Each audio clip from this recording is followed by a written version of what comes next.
Hello, my friend. In this lesson, we will explore the question, what is a brand? It is very important that we're clear on what a brand is if we're going to set out to create one. I'll help you understand what a brand is by using a case example.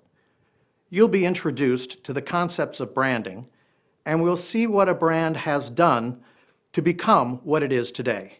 This one example will demonstrate what it means to build a brand, and we'll extend that approach to your brand so you can create a brand that fits well into how people think.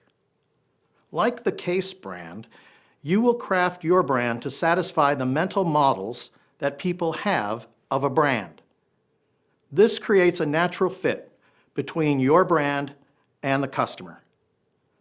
Setting up your brand to match how people think will give you a differential advantage. Did you know that everyone has a brand? Wittingly or unwittingly, every company has a brand. When you create a meaning in the market's mind, the question is, how well do you create that meaning? Even you have a brand, and it's the collection of stuff that people think about you. That is your brand. And again, wittingly or unwittingly, you are continuously adding information for people to understand who you are. A brand is a constellation, a collection of ideas and associations in the mind. And you have control of what people think of your brand when created intentionally. Still, even without intention, people will form an understanding of your brand. The difference between successful brands and those that are less so is the amount of intention they use when creating meaning for their brand. It's essential to recognize, however, that strong brands are associated with greater revenue, loyalty, and longevity in the market. So I'm going to focus on how you can intentionally create your brand for success, whether that's you personally or your organization's brand. Because everything you do, everything you focus on in your organization, regardless of the function that you serve, all of it contributes to the customer experience.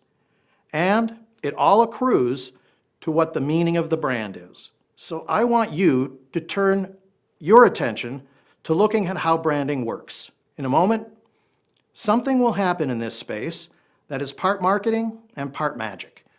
Well, not really magic, but it feels like magic, because what happens is a brand logo will appear. And when it does, a whole range of associations and ideas will come into your mind. And I want you to make note of those thoughts and feelings. So here it is.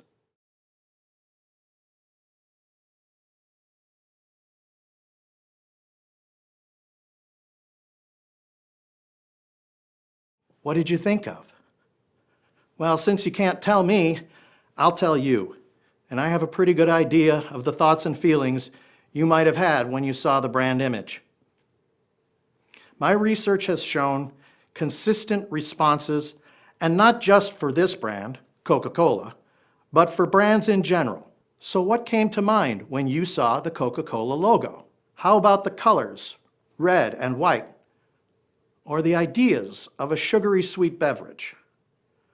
Perhaps you thought of bubbles or effervescence, a refreshing, icy cold drink. Did you think of where you would purchase a Coke? Like convenience stores, or maybe you thought of vending machines. What about the price? Not everyone thinks about price, but some do. Did your images of their advertisements come into your mind? Like polar bears or Santa Claus. Maybe you thought about their competitors, like Pepsi. And how did these thoughts and feelings and memories relate to you?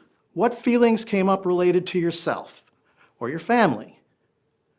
How about the times when you had Coca-Cola at a picnic or the can of Coke sitting in your car's cup holder right now? The thing is, I know what came to mind for you because I've done the research. We asked people what thoughts and feelings come to mind when they think of Coca-Cola. And we found many similarities across all different people. And do you know why? Well, the main reason is that Coca-Cola wanted you to think about those things. They spent more than 130 years making sure that a consistent set of ideas comes into your mind when you see that image. That, my friend, is branding in a nutshell.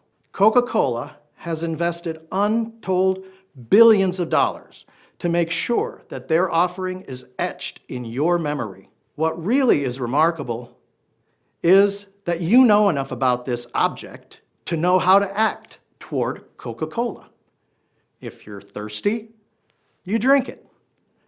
And you also know, from another perspective, how Coca-Cola will act toward you. It will be effervescent, ice cold, refreshing, sweet, and satisfying. You have meaningful information about the Coca-Cola brand as a mental structure in your brain. We can effectively represent that structure with 8 categories that people use to form an image of a brand. To create a brand in the market's mind is to create a collection of ideas that are held together, wrapped around a phrase, a brand. We know that these 8 categories of thoughts and feelings are common to think about when you consider a brand. They form the basis for how to create a brand as presented in this course. But what is a brand?